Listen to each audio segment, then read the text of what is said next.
السلام عليكم. من أسوأ الخطابات الدعوية والتحفيزية اللي بيتم تصديرها لجيلنا الحالي، واللي أنا بشك أو أزعم إن هو سبب مباشر في كتير جدا من المشاكل اللي بيعاني منها جيلنا الحالي وانتشار الاكتئاب وسطه، الخطاب اللي هو من نوع إيه ده؟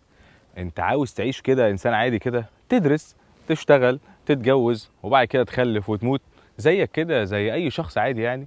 فين البصمة بتاعتك؟ فين دورك في الدولة؟ فين دورك في العالم؟ فين التغيير اللي أنت هتسيبه للعالم؟ طب ما ده خطاب جميل جدا يا عم ومحفز جدا، ايه بقى المشكلة؟ المشكلة في الخطاب اللي من النوع ده ان هو بيعلق قيمة حياتك كده ووجودك بانك يكون ليك دور مباشر وواضح في المجتمع بتاعك او دولتك او ما شابه ذلك، او بمعنى اخر بيفترض ان انت لو مش قائد او مش مميز بشكل صارخ فكل اللي انت بتعمله ملوش اي قيمة، بل ان حياتك ووجودك ملهمش اي لازمة ولا قيمة لان انت ما بقتش بطل، او بمعنى اخر كده المعروف بالانتقاص او الديسكاونتنج. ده شكل من اشكال التشوه المعرفي في العلم بتاع علم النفس. الوجه الاخر للمثاليه، اللي هو تلاقي ان الفئه اللي اتاثرت بالخطاب ده، وانا كنت واحد منهم في يوم من الايام، بيبص لحياته كده نظره ازدراء. ايه ده؟ هو انا زي غيري؟ بدرس زي غيري، بشتغل زي غيري، عملت اسره واتجوزت زي غيري؟ فين بقى التميز في الموضوع ده؟ فين القيمه اللي انا قدمتها للدوله وللمجتمع ولحياتي؟ وبيترتب على الاسئله دي اسئله اقوى. الاسئله دي بتكون من نوع اخر، زي مثلا انا بعمل ايه في الدنيا؟ انا ايه لازمتي؟ ما دمت انا ولا قائد ولا فيا اي حاجه مميزه ولا حاجه، يبقى انا عايش ليه؟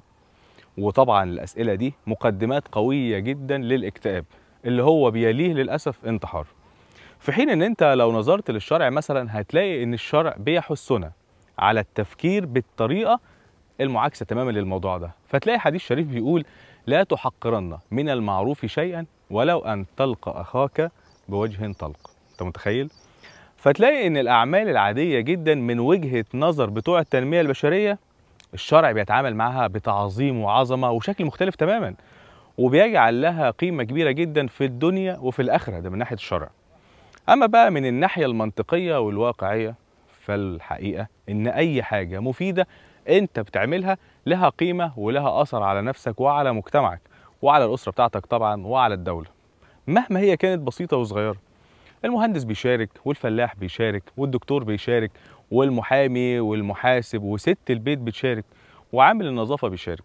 كله بيشارك حسب الطاقه بتاعته وحسب العلم بقى والخبره والظروف اللي هو عايش فيها والبيئه والامكانيات اللي ربنا رزقه بيها.